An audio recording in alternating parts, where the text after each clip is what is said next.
Welcome back to the Her Hoop Stats podcast. Brittany, how are you, my friend? Man, I am good. It is my dad's birthday today, so give a big shout out to Yes. Doug Carper. I feel like at this point in basketball season, I lose track of the date. And I was getting coffee this morning with Kristen, and I looked, and I was like, "It's my dad's birthday." And so, before I go any further into the episode, I'll give him a Happy happy birthday birthday. shout out. Yes. Well, yesterday we had the Super Bowl. Um, I, I I've been looking for something to say about the game, but I watched that whole game, and I started just to the point where I was just watching it for the commercials, which were not great either. But the funniest thing about the game was at halftime. I saw on Twitter somebody said that Bad Bunny had more rushing yards than the Patriots did in the first half. Yeah, it was a defensive struggle. I was, they give the MVP to whoever they want to vote for, but I thought the kicker for Seattle should have gotten it, and that's Yeah. just my opinion on that. But realistically, I just wanted to give a few thoughts about the halftime show. Bad Bunny, he's a bad man. He put on quite a show. It was all in Spanish, and I'll be the first to say, well, not the first to say, but one of many. I took many semesters of Spanish in school, still not very good at it. So, but this is what I love about Bad Bunny. His symbolism and his visual art and everything about his performance, it makes it where it doesn't matter if you know Spanish or not. You understood what was going on if you followed along. And one of my favorite parts, other than all the pop-ups like Lady Gaga, Jessica Alba, I think Pedro Pascal, I saw Ricky Martin. I mean, just Cardi B, all the in and outs. I really liked the moment he gave his Grammy to the little boy that was sitting there on the couch. I'm assuming with a father figure, watching the Grammys on TV. And that just like it hit me in a place that I didn't realize I was gonna go, because I could just visualize myself sitting there with my parents watching TV as a young kid, and one day hoping to be, I didn't necessarily think I would be here hosting a podcast, but doing something in the sport of basketball. Mhm. That's the kind of the where I took it, and you can interpret it any way you want to interpret it, but that's where I was. What are your thoughts on his performance? Well, I think you hit the nail on the head with just the symbolism and the artistry, and you didn't necessarily have to understand the words, even though if you were to translate most of them, I think you'll find that it's a lot about love and joy. And Yes. I thought it met the moment of just truly kind of depicting a lot of different things, not only like kind of his growing up in Puerto Rico, but he touched on a lot of subjects that obviously are important to him in Puerto Rico as well. And with the closing message, I just thought that was so powerful. With, the only thing more powerful than hate is love. And if there's a message that we could push every day of our lives, that I think is it, because when you truly just love and have so much joy, like there's I just feel like there's a lot of ways that you can change and affect the world when you approach it that way. And I hope that message was carried forward and really resounded with a lot of people. And to your point of giving the Grammy to the little boy, like, man, the symbolism of that, we've all been there. I think, those little kids dreaming of what we might be. And I'm sure, maybe that wasn't necessarily his dream when he was that young, or it was, but I think what it serves as, and especially like as we just celebrated National Girls and Women in Sports Day, is we are at a time where, especially for women, I think you can finally see what you can become. And there's so many different ways that is presented now to little girls, but little children, and so I just thought the show was, really incredible in terms of, like you said, the symbolism and the artistry and just the overall messaging. Absolutely. Uh, as far as basketball on the floor for Sunday, there was a very good and very close game in the Big Ten. between the second-ranked UCLA Bruins and the eighth-ranked Michigan Wolverines. UCLA wound up winning 69-66, and honestly, at one point in the game, and this is how I watch I feel like I watch every Michigan game this exact same way. Even when UCLA kind of was in control a little bit, maybe like a little double figure lead or just under double figures, I kept saying to myself, Michigan is going to make a run. It's coming. I don't know when it's coming. I took my eyes off the TV for just a second because my niece was here and she was showing me everything that she just got from her shopping spree with my mom. So she was showing me all of that. And I looked back up and it's a one possession game. And I went, oh my, look here. And at the point, I have no skin in the game, but I found myself pulling for Michigan because once again, they have made another game out of, someone who's just so talented, like UCLA was, just like they did with UConn earlier this year. They made that a game. They just seem to always be right there, and it's. I think they're just one player away. I can't put my finger on what kind of player that is, but I feel like they're one player, or maybe just growth with the young kids that they have. But they're Yeah, right there. What are your yeah. thoughts?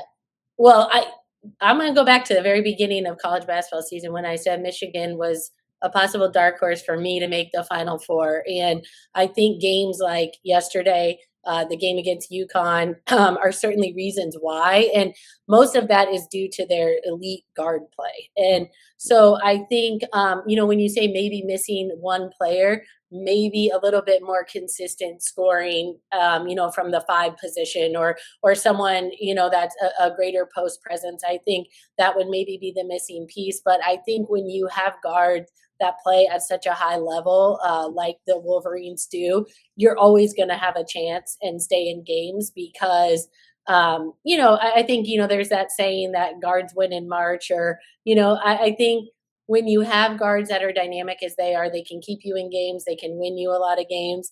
And that matchup yesterday truly felt like an Elite Eight game. Something we could see down the line. But credit again to UCLA playing on the road in a tough environment. And I think that's why so many people have them as a national title contender because of what they've been able to do in a league that has a ton of really, really good teams. Yeah, absolutely. I I don't know how to really transition to this next game that we're going to talk about, but South Carolina, Tennessee. I don't know necessarily I have a lot to say about the actual game. I think more on this topic, I just wanted to kind of talk about Kim Caldwell's post game press conference. Hmm. And I'm not going to sit here and, and reread everything, what I will say for our listeners and our viewers, search for it on YouTube because it's definitely something and the coach in my heart, I felt everything that was coming from her. I really did. But she basically called her team out as quitters in no uncertain terms. Uh, what would you say? You and Kristen were sitting there watching TV together yesterday. What did you guys think about that whole situation? Yeah, I think well, a little bit is some of what the style of Tennessee plays Mhm. is um, it's really hard when things go south to stop the snowball of uh, keep picking up steam downhill against a team as good as South Carolina because when you have guards that can take care of the basketball, when they can score inside and out like South Carolina was doing. I mean, I think South Carolina ended up shooting over 70% in the game. And so the tough part about the way that Tennessee plays is if they are not turning you over, they're not disciplined enough in the half court to get stops. They're just not. I mean, and it's not necessarily a coaching thing. It's just that's the style of basketball that they've chosen to play there. And so, I think did it look like they quit? It's hard as viewers Mhm. because we don't know what that looks like every day. For us to question how hard players are playing, we don't really know that. But I think, as a former coach and someone who is around the game as much as we are, I think what you heard was probably frustration from Coach Kim Caldwell, and whether or not you think she should have said that publicly, again, not our place to say. We are not the coach of the Tennessee Volunteers, and so I think that's just sometimes what happens. It's frustration and it boils over, and she obviously felt like her team quit on her. And I mean, when you're coaching at Tennessee, the legacy and the history of that program, I mean, they just suffered their largest defeat in program history yesterday. Yes. And so, she has to answer that bell. And so, whatever that looks like going forward for that team, maybe she felt that is the way to, get the message across to her team, motivate them, push them. Again, we are not around every day. We are the casual fan that gets to see 2 hours twice a week. Right. And so for us to sit here and judge that, I don't think that's fair, but I think certainly it's a wake up call and somewhat of a fork in the road for that Tennessee team, because it's not like their schedule gets easier. No. And like you said, South Carolina shot actually just under 70% at 69.2 for the game. Tennessee, for a field goal percentage, was 28.1, 3-point percentage was 22.7.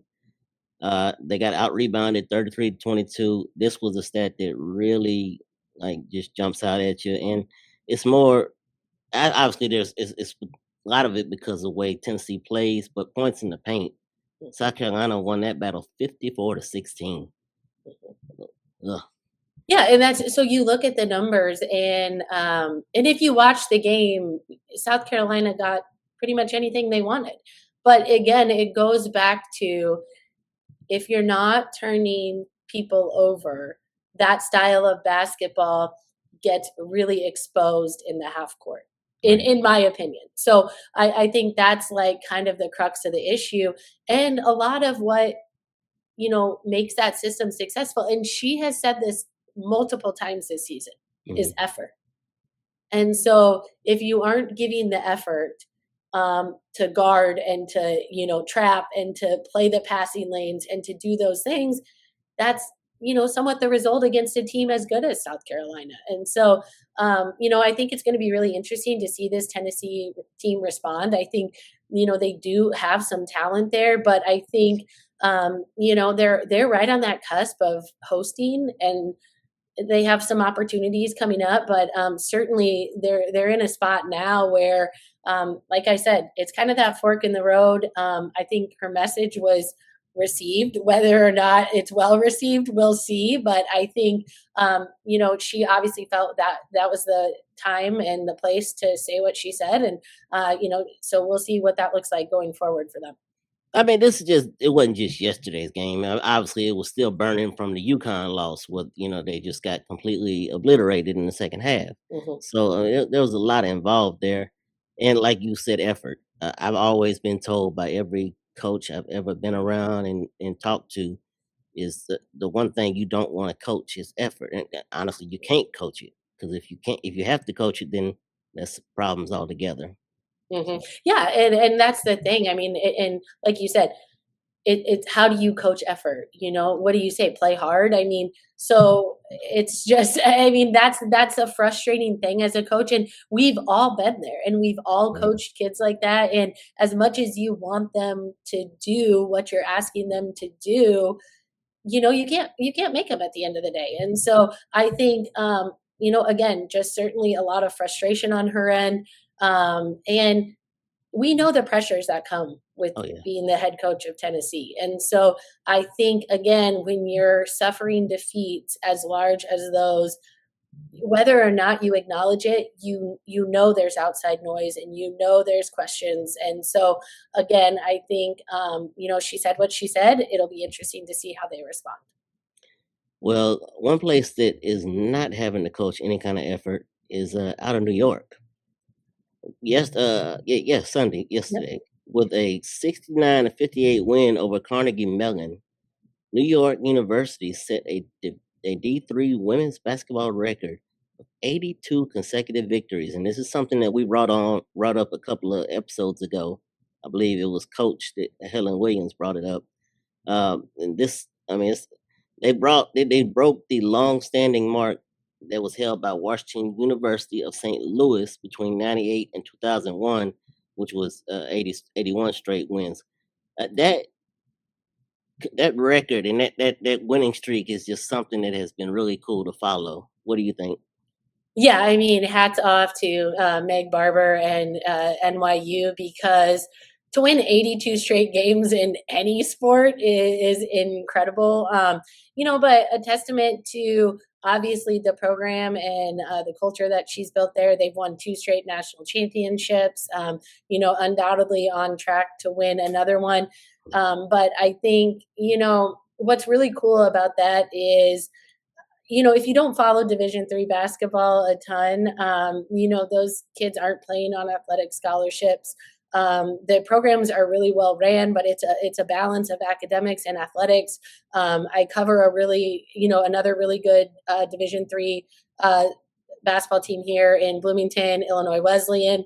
And the talent they have, is really incredible. And so I think, some people might look at that streak and think, yeah, it's Division III, but that's still really, really hard to do. And so, just hats off to them, because I think that's incredible. And, that streak stood for as long as it did, in a league that's really hard too. And so that's another thing I wanted to acknowledge is, it's not like they're playing in a league where they're not getting, competition night in and night out.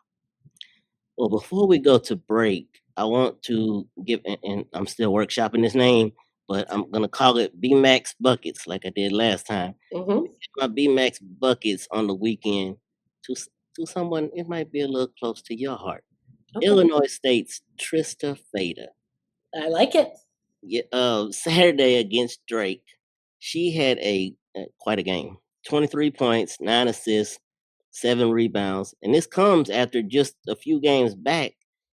She got the first triple double at Illinois State since I think 1991. I Yeah. read.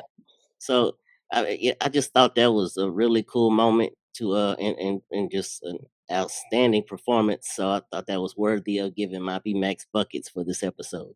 Well, make sure she tunes in and hears that for sure, BMac. But certainly a player that has really evolved as a sophomore. She's taking over the starting point guard role for that Redbird team. And, as many good things as she does in the stat line, I think the thing that's so underrated about her is just the competitor that she is. She plays with such a natural fire to her game. And, I think she's on track to be, the most improved player in the Valley, which, just speaks again to the work that she's put into her game over the offseason.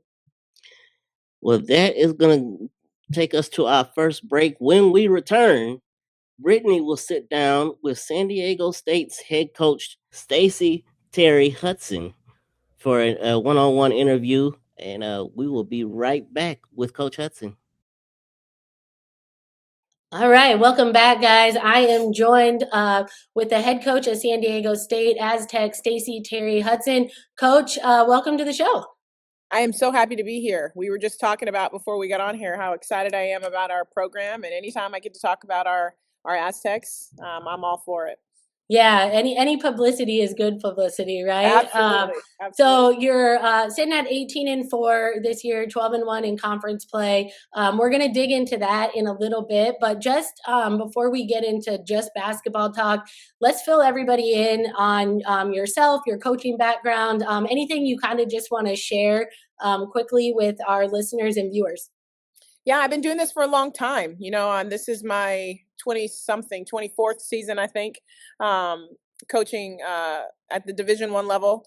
And this is my first head job. I've been here now for 13 years here at San Diego State, but I've been all over the country. I've been at the University of Illinois. I've been at UCLA, LSU, Southern Miss, Dayton. I've had a lot of stops along the way, but I'm a San Diego native, born and raised here in San Diego. So this is home for me. So it's been fun to be back here where I have so much support and just love for being in California and in my hometown.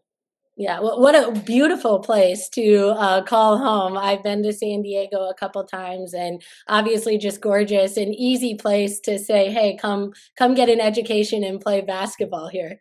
Absolutely. I mean, that's part of my selling point. We're the triple threat here. You're going to, play in a really great basketball conference, compete for championships. You're going to get a quality education and then live 15 minutes from the beach. And if you don't like the beach, you can go, inland and go skiing, and there's some snow or hiking. There's just so much to do. And it's really a fun place to live. And I always say now's the best time to come when I'm paying all your bills on the scholarship. So, Yeah, no one's turning that down for right, sure. right. So you did mention you've been a head coach for the Aztecs for 13 years. I will say, the last 3 or 4 years, your program has really risen to new heights. You kind of capped that off last year with the Mountain West tournament win and the first ever NCAA tournament berth. Kind of why do you think that season ended the way it did? What were the main reasons, that you would kind of put your finger on for that success last season? Well, I think it started a couple years back, as you mentioned. We've been able to win 20 plus games over the last 4 seasons, and I think the kids and the staff, support staff, everybody has just really bought in to the we over me mindset, and I think that's really what has propelled us over the last couple years. We've just gotten better every single year, and definitely have done a great job recruiting the right people to fit our program. And, there's a lot of sacrifice that comes, with college basketball. And we have a lot of young ladies who are sacrificing their individual goals, individual talents for the team. And that's really the reason why we've separated ourselves as of, I don't know, like you said, these last 3 or 4 years is just really buying into what we want to do. They have been committed to winning, and sometimes winning, takes a little bit more discipline, takes a little bit more sacrifice, and they've definitely done that over the last couple of years, and I think that's why we've been so successful. Yeah, and that climb I know can be hard. There's a lot of Mm. highs, there's a lot of lows. That's just kind of coaching in a nutshell. When the final buzzer went off, last year, what did that mean to you and your program to finally kind of reach that pinnacle? Well, this San Diego State has been really dominant in women's basketball in years past. And like you said, there was a little bit of a dip or a valley, and we've been able to get that climb going in the right direction. But when it was a triple overtime game against Wyoming, and when that final buzzer went off, I was just so proud. And what I was thinking about was the kids that have been so loyal to this program and loyal to the goals that we had put before them, and really sacrificed their individual for that championship ring. And I was just really proud for them. I knew that they were exhausted. We had played 3 games in 3 days, and but it was just one of those where we could take a deep breath and just kind of say, wow, look what all we've been able to do. And so grateful for the people that were with me. Yeah, I mean, it's just an incredible feeling, to kind of reach the mountaintop. So you graduate 16 years off that team. How hard was that to replace, not only in terms of production, but like you said, just a lot of loyal kids that have been in that program in terms of leadership as well? Yeah, it was it's part of college basketball now. Each year, you're going to have a new team with the transfer portal and graduation and NIL and all the opportunities that these young women have. So it was interesting to see what we were going to how we were going to come together this year, because some of our most veteran players were sophomores. However, those sophomores did just win a championship, so they knew how to get there. They knew what it looked like, but they were sophomores. So, we went out, we found some really great pieces in the portal to complement what we had coming back, and then spent the entire summer just gelling and trying to figure each other out and developing a different style of basketball. We're playing a little different than we've had in the past, and just figuring out who this team was going to be, and then just getting better every time we were on the floor. Yeah, you kind of segued into my next question for you. And obviously, this new era of college basketball, the portal is so important. Just to build teams back up, replace, replenish. How do you you and your staff go out and identify what is the perfect fit for Aztec basketball? Well, we know who we are, so we want to make sure we recruit to that. And I have a fantastic staff, and Kelly Lewis, who is my recruiting coordinator, who leads all that up, just does a fantastic job of just finding kids that are going to fit our style of play.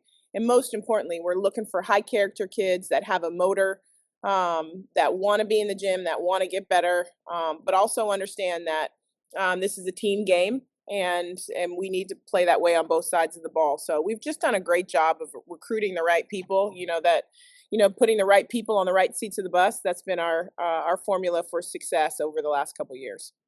Yeah, I love that. I think, when you go into the portal and identify players, it's not necessarily about what the numbers look like, but like you said, the right fit for your program and what your team is.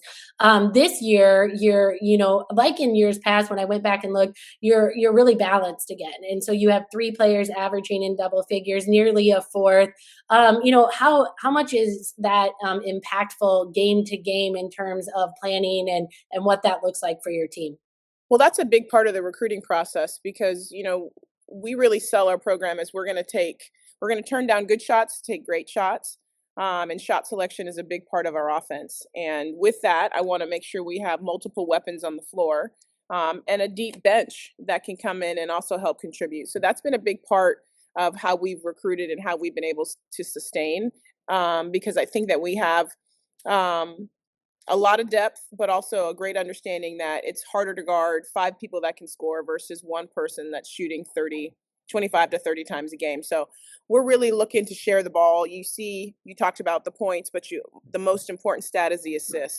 When we share the ball at a high level, we really can put a lot of points on the board and give ourselves a great chance to win. So offensively, we're really looking to play at a fast pace and share the ball. And with that comes multiple opportunities for multiple people to score in double figures. Yeah, and you mentioned like turning down good shots for great shots. You're currently on pace to average the most points that an Aztec program has, I think, since the 93-94 season. You're off to your best start since that year as well. Would you say those are the main factors for your success? Just really preaching that kind of shot selection and sharing the basketball? Obviously, I love offense. We all want to play fast. We're playing at a faster pace. We got to get back to that. That's the coach in me as I'm watching film before I talk to you. But we got to get back to playing faster and shooting more threes. But yes, I do think that's a big piece of why we've been able to have this success that we've had. And adversely, I think we're pretty good on the other side of the ball too. So when you're not shooting the ball as well as you would like to, you got to rely on your defense and rebounding. And as you go back and you look at where we are statistically in our league, we're in the top of both categories, and I think that is a direct correlation to the success that we've had. You got to be able to defend at a high level, and then obviously you want to find a way to put points on the board. So being where we are now, and obviously continuing to improve. Our message today is we got to get from good to great. And February is such a hard month, and it starts, I think, with the defensive end, and that's been our focus as of late. I feel like you're reading my mind because you set me up for my next question so well. So, as of today, you're sitting in first place in the Mountain West. You have 7 remaining games on your schedule, 3 of which are against teams that are right behind you in the standings. What is your message to your team as you roll into March, the end of February? We know how important this time is for basketball teams. Right now, our focus is on Colorado State because that's our next one, and we know how good of a program they are and how good they are. So we've been focused on that, and we're just trying to take it game to game. We've transitioned from being the hunter to being the hunted, sitting atop the standings. But this is a very good Mountain West league, and we have a lot of great players and great coaches in this league. So we're just trying to take it day by day, game by game. So we don't want to look too far ahead at that, but definitely understanding that for us to achieve the goals that we wanted to, which is a regular season championship, we need to make sure we take care of business. But it's not going to be easy. Again, a lot of people are gunning for us, but we got to make sure we're prepared. And I think luck favors the prepared. So we want to make sure we understand what we need to do to try to get that done. Yeah, I love that quote. Really interesting. And I'd like your kind of insight on this. You have a really, really good road record. And now I know you get 2 of those 3 at home, but kind of what do you go into preparation, on the road? Do you have a different mindset or mentality, or, are you just kind of preaching the same thing, whether you're home or away? It's about the same thing, like we're trying to, I remember in years past, I'd always start my pregame speech before a game. I'd go in and say, we need to match their energy. We need to match their activity. But now it's like, we need to set the standard. So we're trying to hold them to a standard in practice. So the games, it doesn't feel like it's anything more. So, whether we're on the road or at home, it's the same size rims, it's the same size court. The tricky part about this league is you're playing at altitude, so it takes a different level of discipline, mental toughness, I think, when you go on the road. But for us, we just want to be consistent in what we do, San Diego State, and that gives us a good chance to win. Yeah, I love that. And I feel like with this next question, if people have listened in, they could probably get some tidbits about this. But, obviously culture is talked about so much. So if someone asks you to describe San Diego State basketball, what are you telling them? Wow, it's been ever evolving, but right now what I love about our culture is I think that it's trying to move in a direction where it's player led. We have leaders in the locker room. The standard has been set, so we're striving for that in practice and games. So I think we do a great job of. They do a great job. I'm not even going to take any credit for that. They do a great job of coming prepared and being motivated and understanding what we need to do, and the want to. They want to be in the gym. They want to get extra shots up. I mean, there's been situations where I'm hey, no more. You got to get out of the gym. You guys have been in here too long. So that's a good problem to have. And I think it's definitely player led. And which is rare because, like I said, we have a lot of sophomores. We're very young. So I think if we can keep this group together, we have a chance to be pretty good for a long time. Yeah, I love that. And I think player led is obviously too a really good acknowledgement of the foundation you've built as well. So you got to give yourself some credit there too, Coach. I know it's not always the easiest to do. I'm going to segue into kind of, a part of your staff. And I don't want to term this love and basketball by any means, but your husband, Justin, is on your staff. Just give us a little history of how you guys met. And then, kind of my other piece to that question, because I do think this is really important. How valuable is it to have someone, not only him, but like as someone who's been a head coach on your staff? Yeah, so a little bit about our story is, when I first got the job here, he was an assistant coach on the men's side here. So we were just very friendly. Obviously, I would sit and watch practices and they would sit and watch ours. And we have a great relationship with our men's basketball program. So we're always exchanging ideas and talking to each other. And that's where it started.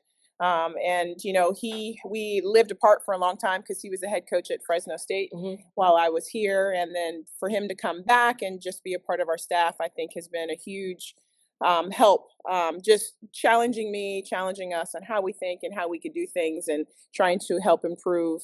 And just his passion and love for the game has really, been a huge part of the success. That being said, I have the best staff. I'm probably a little biased, but we have, not only is he a former head coach, but Kelly Lewis is a former head coach and John Smith is a former head coach. So we have a lot of experience and a lot of people on our staff that understand what it takes to win championships. And I think that's been key for us. We just have great people around us, and it goes all the way down to our support staff with our director of basketball operations and our strength coach and trainer. We just have a lot of good people that are pouring into this program and our student athletes. And I think that's something that separates us here at San Diego State. And now when do you guys go home? Do you ever not talk about basketball, or is it pretty much 24/7 thing? It's on and off. Sometimes it's all the time. Sometimes it's like, okay, nope, we're just going to watch a movie and hang out.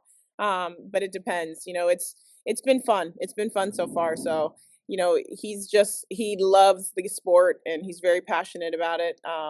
So he's been a great addition to our staff.